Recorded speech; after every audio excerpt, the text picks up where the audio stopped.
is here to speak to us about his run in District 34 for Congress. And let me pin you. And why you want to do this job, Loren. Awesome. Well, thank you, Michelle. My name is Loren Colin, and I am running for Congress as an independent to represent California 34. I'm running as an independent because I do not believe the two-party system serves us well. I'm not new to being an independent. I think I registered as a Democrat when I was 18. And then when I re-registered at UCLA a couple years later, it was the old decline to state, and I've been declined to state ever since. Admittedly, it's probably 98% of my voting has been with Democrats because in the two-party system, we never had an option. I'm running to be the option for someone who sees the benefit of having a liberal progressive who's not ultimately tied to the party. Um, my politics probably started, not probably, my politics started when I was 16, and I started working, and I immediately realized, hey, my wage is being taxed higher than the wealthiest person's wealth that comes from all these things that aren't wages. And it's bothered me for 30 plus years now. It also happens now that we're at the point where that abuse of the system, where not only are the wealthy not even paying, the wealthy pay so little of their wealth that they are hoarding their wealth, and it is destroying our economy, country, and the people of America. I'm also running because just deep down, I believe that we are all human beings and that the job of government is not to protect society from the individuals, but individuals from society. That we each have human dignity and that it is the government's role, it does have a role, to make sure that each of us can live our life as we see fit without interference from the government or anyone else. And there's a line, we cannot take someone else's life, liberty, or property. But short of that, we should all be able to allowed to live our lives as individuals. And then with that individual ability, then it allows us to come together and form community. So that's kind of my background or why I'm the whys. My platform is the five guarantees. The first guarantee is that every single job, no matter what, because every job is a dignified job, must pay a minimum livable wage. And if a company does not pay that minimum livable wage, it's probably around $25 an hour. We can argue the specifics. Um, Certainly no longer $15 an hour. Um, if a company say pays $15 an hour, like a Walmart or a Walmart in California pays 20, but ultimately it's 25, then the government would tax them $5 and that $5 would show up in the worker's account, via the government. It would be just a direct transfer. Um, a form of number two, a form of universal health care. While there are options on the table, ultimately a tax-funded system that covers every single American. Ultimately, I would push for and prefer something what Germany and Japan has, and Germany's big Bismarck system, which literally covers every German and every Japanese from the time they are born until the time they die, including mental health care, dental, long-term care. And here's the kicker. Even though their taxes are higher because they're not paying premiums and copays and deductibles and all this other stuff, or the fear of having to cover expenses and emergencies, they actually have more cash at the end of the day that doesn't because there's not going to healthcare. So they have more money to spend on their lives because they're not spending so much on healthcare as we do in America. And for a typical family of three, that pays about $12,000 a year out of pocket, assuming they have no health issues, right? They have no health issues, they pay $12,000 a year. That's on top of the other 18,000 that their employee pays. Um, so that's about $30,000 a year that goes to premiums, that goes to Aetna and United Health. And it doesn't need to be. So I support that. No, I support that. Again, that's the big thing. Number three is universal education, tax-funded education for all. Um, while I ended up in my journey sending my kids to a charter school, it was actually through that experience. And ultimately, one did go to private school. One's at Marshall High School right now. She'll be a junior. It just became more and more apparent, especially in the charter school world, that they're not better. They actually do not have better results. They're not worse results, they're the same results. But because they're the same results, there's no defense for having them. There's no choice if they just um, create the same outcome. And so I believe that all the money should go right back to public schools, and public schools then have the opportunity to get better with that money not being siphoned off. Number four is a common sense defense. So the Constitution is very clear. We should be providing post offices. We should be providing for our defense and for our common good. When it comes to defense, it is not a $1 trillion budget. It's not separated in between a $850 billion budget in the current budget bill and another 150 billion that was snuck in the big beautiful bill, and whatever secret money goes to the DoD.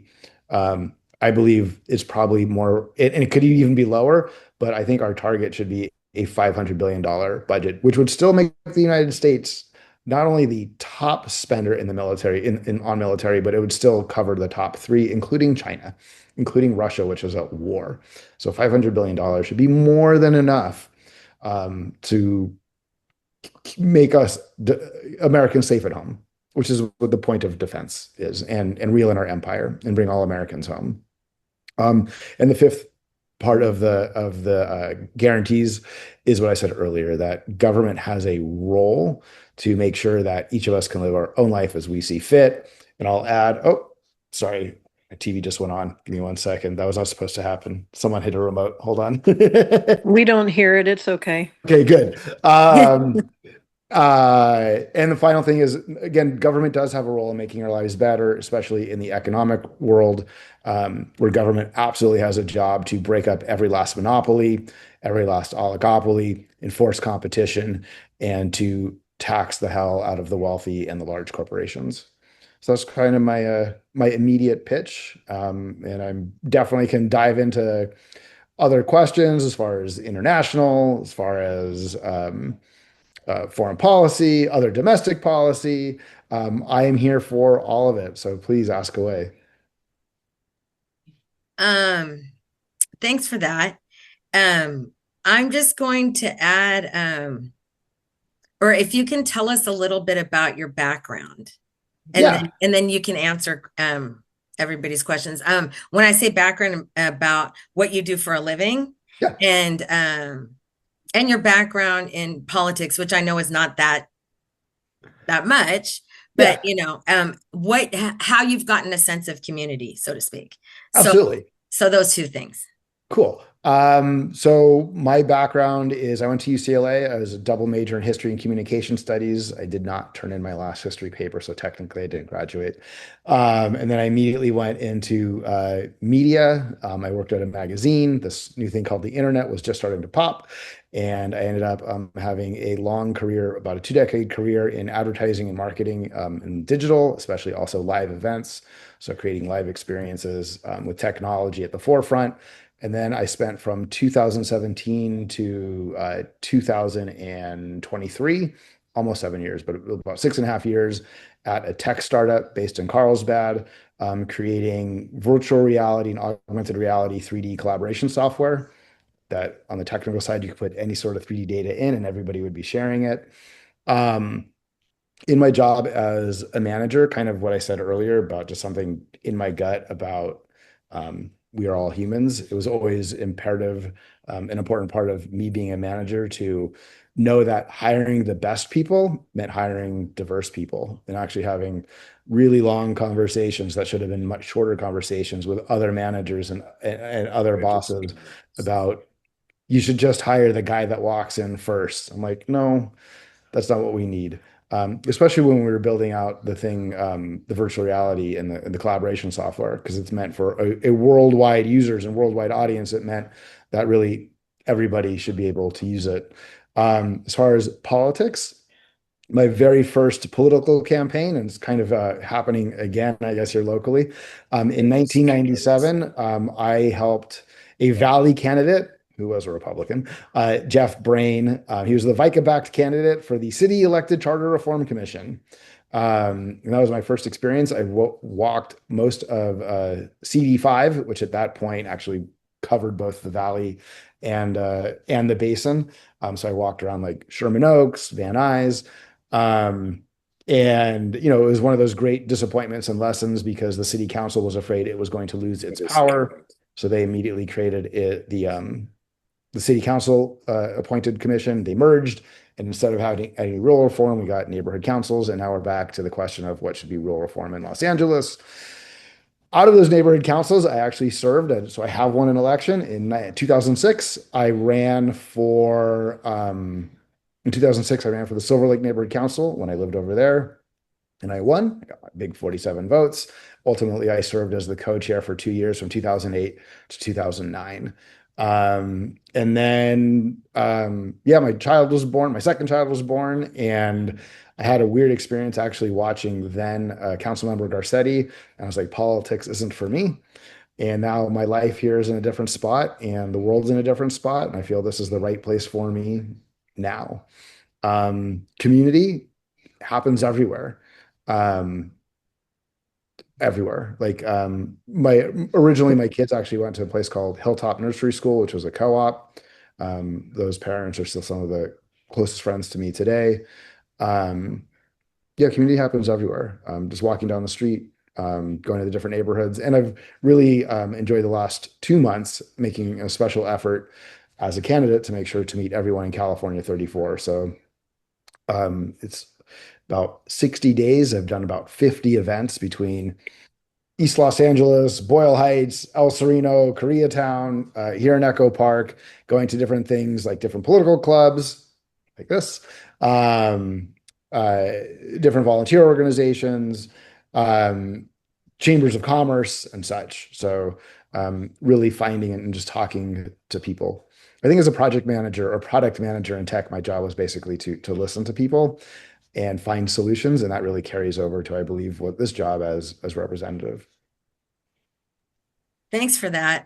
When I was reading your questionnaire, I saw what you said, that you're a product manager. You've been in that situation, and I'm a project manager, so I know all about strategy, and it's like right in line with how I do my job at work and how I come up with strategies for the club. So Yeah. I thought that was really cool. Um, I also love the fact that you're doing all that. I can vouch that you are doing that because I've seen you there. So Right. so that's pretty awesome. I found a lot of your questions. I want to say the ones on fracking, um, on uh, on reparations, and universe on basic income. I found those very interesting. So at some point, I'm going to let them ask you questions, but if you can talk about what you think about banning fracking at some Yeah, point, if you could do that, and then I'll let Paul, if you want to ask the first question. please. Yes. Oh, you're on mute. You're on mute. Got it. Okay. One of the big concerns I've been having, and we've had this in California for, I guess, over a decade, is private prisons. What the hell are we doing? Now, historically, back in the Gilded Age, they had private prisons and they abolished them afterwards in the teens because there was so much, cost cutting, and as a result, the human rights were violated. There was a lot of brutality and everything, and now it's happening again. What do you plan to do about it? Can we ban Yes. private Yes, we prisons in can. California?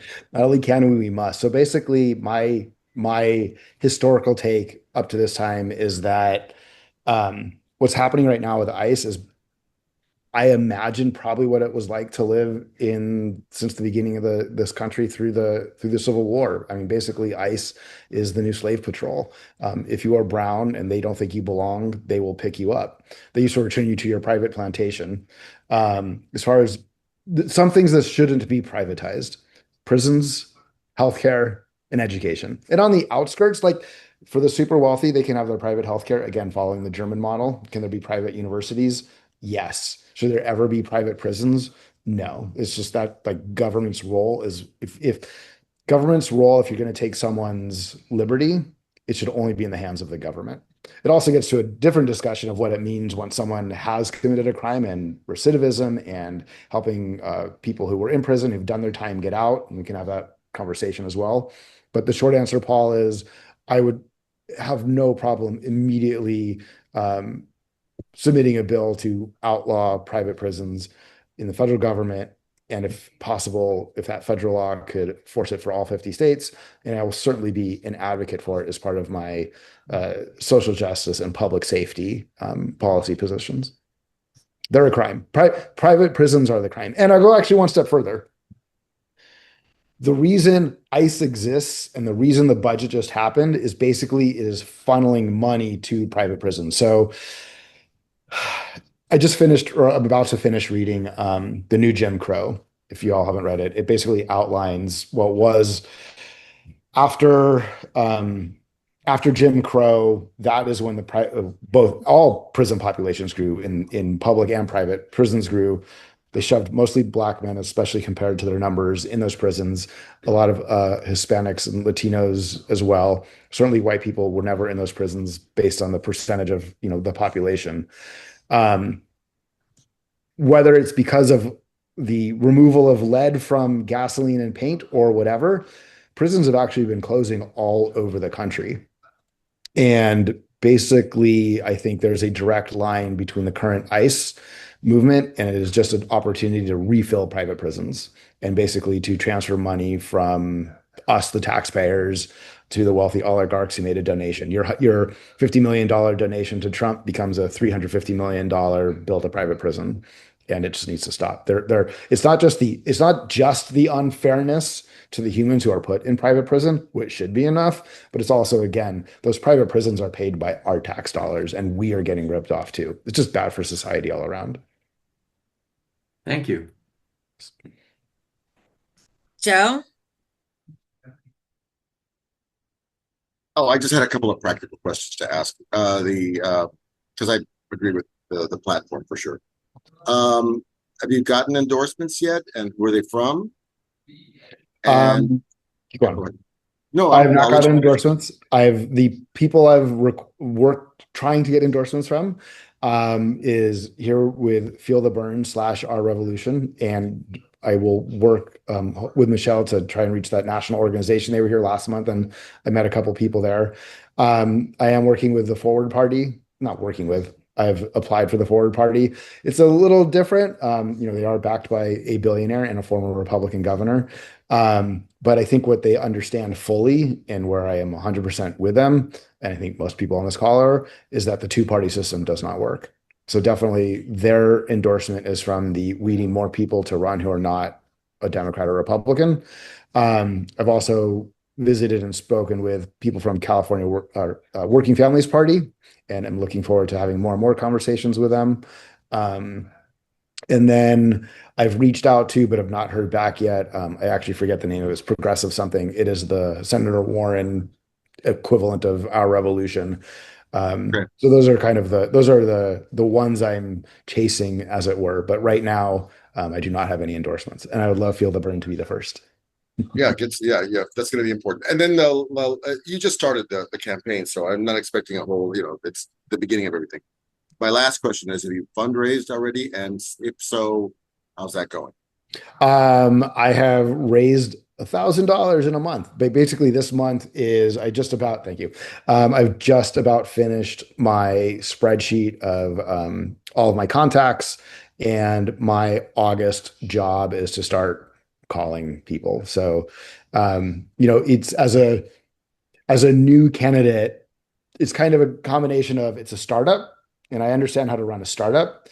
But I was much better as a product manager, as the person who wasn't the CEO, who wasn't out in front. So really, it's a lot of learning how to do things like this, how to knock on door. I can knock on any door. That first knock in the morning, right? I can go to any club or any organization. So the next step now is, yes, I have to start making those phone calls. And I know that the first few will be no's, but as soon as I make that first phone call, it'll just get easier and easier. So that is my goal here starting in August, is to make all those phone calls. Thank you for your time. Appreciate that, Loren. Of course. Does anybody else have any questions? I see there's one in the chat about where does the candidate stand on environmental issues? I can answer Yeah, that. yeah, that goes back to what you said about fracking. But if you want to talk a little bit about that first and then talk about what you said about banning fracking, that would Okay, yeah.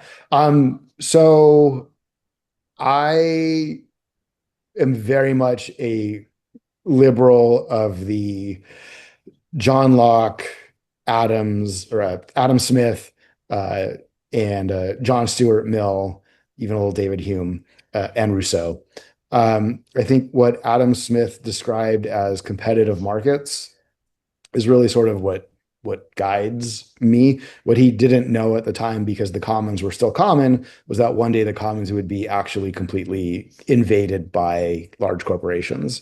Um, those large corporations pollute our water, pollute our air, pollute our ground. And to me, it's very simple. Again, I think where we lose our way in how we've allowed the wealth hoarding to happen, I know it kind of all goes together, is ultimately it all comes back to the tax code. And the way to enforce environmental law is to tax companies, which basically the first version is clean it up yourself. It actually will take one step back. It starts with a regulatory environment, right? I don't know if we need a commerce department. I don't know if we need an agricultural department. We can have those discussions, but what I do know is that the government, the federal government, has a role in setting the safety and regulatory standards. I don't think those standards should be any more onerous than it takes to achieve the standards. In fact, after setting the standards, the government almost shouldn't care how they are met. What it does have to care about, and its number one job after setting the standards, is to ensure that those standards are met. If they're not met, the government says, you have to clean it up to meet it. That's on you. You pay it. And they're like, oh, we'll pass on the cost. Well, great. Let's actually know the real cost of things. Let's stop subsidizing things and not knowing the cost. Because there's possibility that if your billion-dollar business doesn't exist without subsidies, your billion-dollar business should not exist. It doesn't offer anything, right? And if you can't clean it up yourself, if you're consumers of your product, whether they're end consumers like us or other corporations, can't take on those costs, then shut down. If you keep operating and you have enough profit, then we will tax you. And at that point, the government steps in and it will find the third party to clean up your mess. And once again, it'll just tax you and you pay for it. And I think that's the way that this should be viewed. So I think it's a balance of the environmental policy is setting the rules and regulations, allowing businesses on their own to figure out how to achieve those rules or to achieve those standards. And when they don't, how do we get them to act? Through the tax code. Oh, and then fracking, Michelle. I'll happily jump onto that. Thank you. So, was that good, Edward? Sorry, was that? Yes. Is there any follow up to that? Yes. Sorry, Paul. Let me answer Michelle's thing about fracking first. Then, so as far as fracking, and this is kind of why I'm saying like set the regulations, is there is no evidence on this planet that fracking is any more dangerous than regular oil extraction. And I know this because when I was in the virtual world, that collaboration world, I actually worked with Schlumberger on their fracking in the Permian Basin and just understanding then. I also, before I answered those questions, I confirmed that and did some moderate research to confirm like there's just no difference. So to say that we want to ban fracking, then you have to say you want to ban oil or oil extraction. It's not reasonable. Again, what's reasonable is to set the expectation of you can't pollute, and if you do pollute, you clean it up. So I think that's the short answer. Was that it, Michelle? Yeah, but then how it just allows for more renewable energy to come into the picture. But yeah. Well, right. So the Yeah. other part, right? That was the second part, which is ultimately, and again, comes back to the tax code, is fracking is only profitable because we subsidize it. Oil extraction is ridiculously profitable because we subsidize it. I don't know if anyone has spent any time reading what is called the tax expenditures. So everything that is a tax credit, a subsidy, a direct payment, a tax exemption is actually under the IRS code called a tax expenditure. The SALT, right? If you own a home and you have a deduction for your mortgage payment, that actually falls under the tax expenditures. FSA tax expenditures, right? Um, there's maybe 10 tax expenditures that apply to the 95% of us. The other 5% of those tax expenditures are things like that were in the big beautiful bill. The literally line by line, there's one line in the big beautiful bill that gives $15 billion for Meta because they're doing something. If you read the tax expenditures, there's things like if you build a new gas generator that hits 500 megawatts and you build it in the desert in Utah, you get a tax break. All of that needs to go. And so ultimately, it's by simplifying the tax code and treating every dollar of wealth the same and having zero tax expenditures. I would have no, and the trade-off is basically there would be one high exemption. So the first 150 or $200,000 of our income, and it doesn't matter how you get it. If you get it from rent, if you get it from wages, if you get it from net income from your business, the first 200, 150, 200, $250,000 of your income would not be taxed. Every dollar after that, at 250,001, that $1 and every dollar marginal dollar above would be taxed at 15%, 20%, 25%, 30%. Who knows? But once all those tax expenditures are gone, then the rate we all pay would go lower. And I would also argue, if we can talk later, I think there should actually be a national sales tax, whether it's a straight sales tax or a VAT. We can get into the details. I prefer a sales tax and a complete exemption on necessities. So no one pays the national, just like I think California has a good system, right? So California is one of the few states actually that has zero tax on necessities, food, I guess clothes get taxed, food, other necessities, personal products, right? Um, drugs, although drugs would probably be under a different plan, don't get taxed, but all luxury. So if you're a billionaire, because you can't, I don't, we can't make greed not a thing, but we can tax the hell out of it. If you have enough money to buy a $500 million yacht, cool. You're going to pay 20% tax on your $500 million yacht. And we can discuss what's necessities and what's not. And I have a long list. Maybe computers are necessities these days. Maybe they're not. But I think there's clear things that are not necessities that are luxuries that would absolutely fall under this tax. So it kind of all goes together as we rethink wealth, wealth generation, and the tax code, I think bleeds into literally everything. Yeah. I think that's cool. Paul, did you have anything else? Yeah, I just had one other question. It's come to my attention that a lot of these crypto companies require tons and tons of energy for their servers to deal with, the exchanges and everything. A lot of them are planning to use nuclear power, which is dangerous, in my view, is extremely dangerous. And I even wonder about cryptocurrency being like more like a Ponzi operation, It is. and a way to usurp taxes, a way to, to do business, and there is no transparency. And the other thing is that it eats a lot of energy. And so the question is, what do you know about nuclear energy and how dangerous it is versus clean energy that they could use? Um, the first part, as far as the energy that it consumes, Bitcoin to mine, just to give you, to agree with you, Paul, and on the absurdity of cryptocurrencies and Bitcoin, to mine that very last Bitcoin, because there's only something like 170,000, I don't remember what the number is, but there's a limited number of Bitcoin that can be mined, would take all of the energy the universe has ever produced and all the energy it will ever produce to mine the last Bitcoin. So Wow. it's a fake thing to begin with. Crypto still only has one use, and that is to buy illicit things, whether it's drugs, people, or weapons. There's not been one, and I was in things like NFTs and saw this come and go. Um, I think the lack of regulation, and again, like it's so upsetting. The Democrats are so disappointing, in my opinion, in that they just did the genius bill. It's not genius. It's rather stupid. I think I'm going to use that line tomorrow.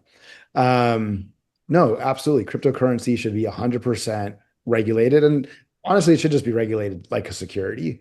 And then I think it would all be cleaned up. So it should be no different than your bank account, or or again, if you buy a stock or whatever. So I am absolutely in favor of that. I'm also in favor of really investigating and potentially bringing back Glass-Steagall. I don't think universal banks are healthy. I know Europe had a history of universal banks, and actually getting rid of Glass-Steagall made us in many ways more like Europe. But I think, as with many of Clinton's things, like putting more people in jail, cutting welfare, shrinking the safety net, I think universal banks is why people think of Democrats as Republican light, because they are. As far as nuclear, I have a somewhat different view.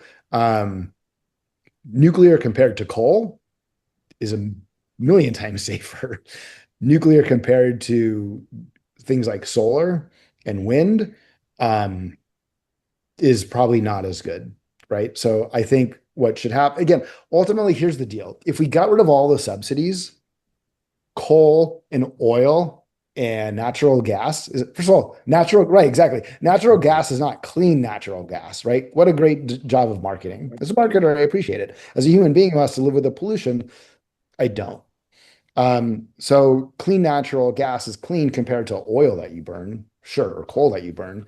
But no, I think what, as you saw, Paul, yes, once you remove all of the subsidies, nuclear is by far today the cheapest. And again, we have as our two-party system just continues to falter and falter, the fact that America is giving up any potential to even create its own real actual solar industry is just a shame. So again, I'm not sure if this is how I view things like that. I don't think there should be subsidies for solar.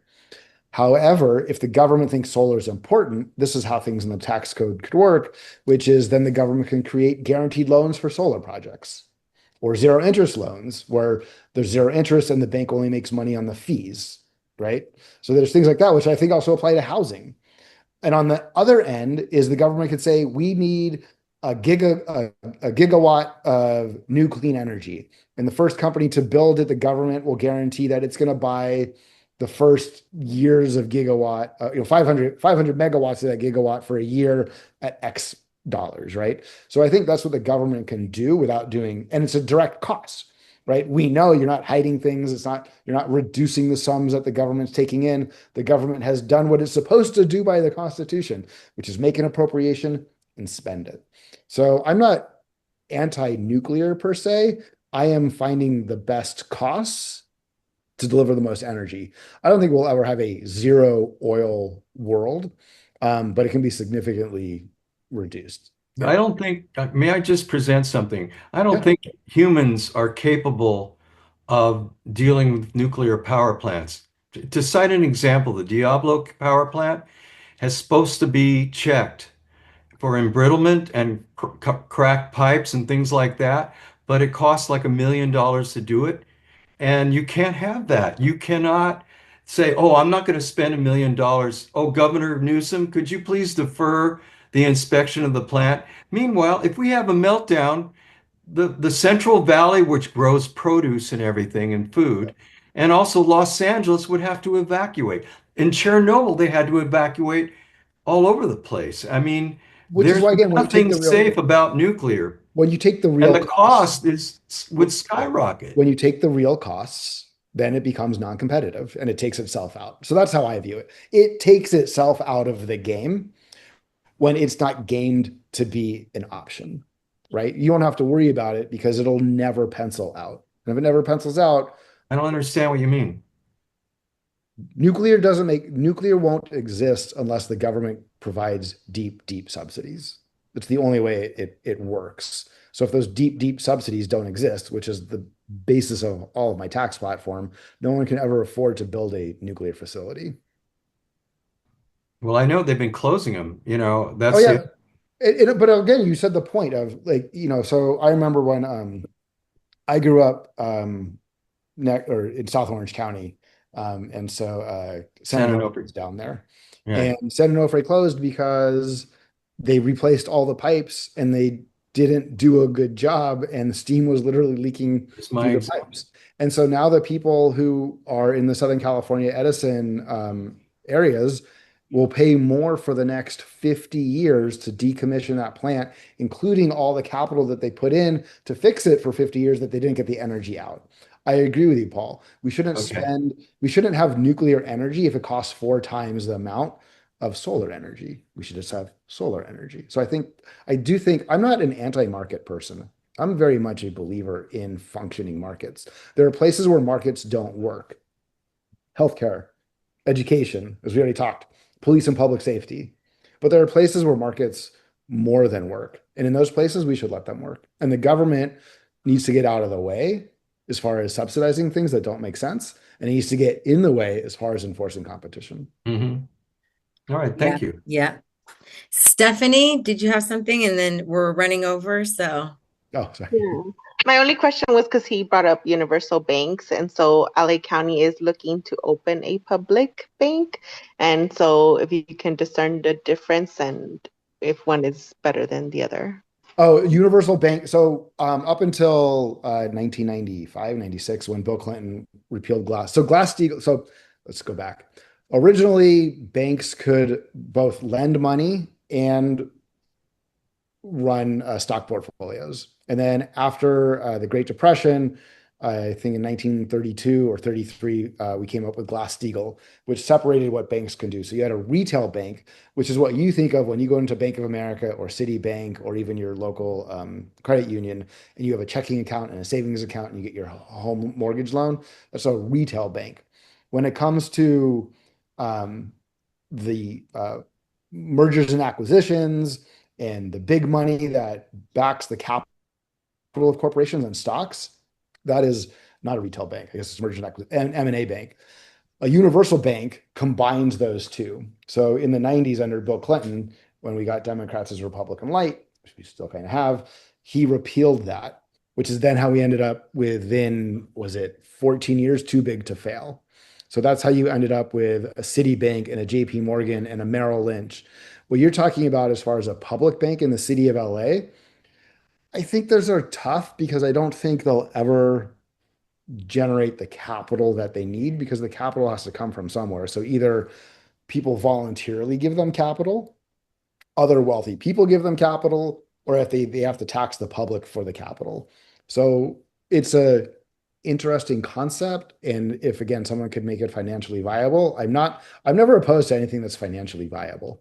I am opposed to doing things that are expensive just for the sake of saying, oh, we did a public bank and it's not a private bank. Again, where markets work, we should let them work. And where markets don't work, like universal banks, we should split them up again.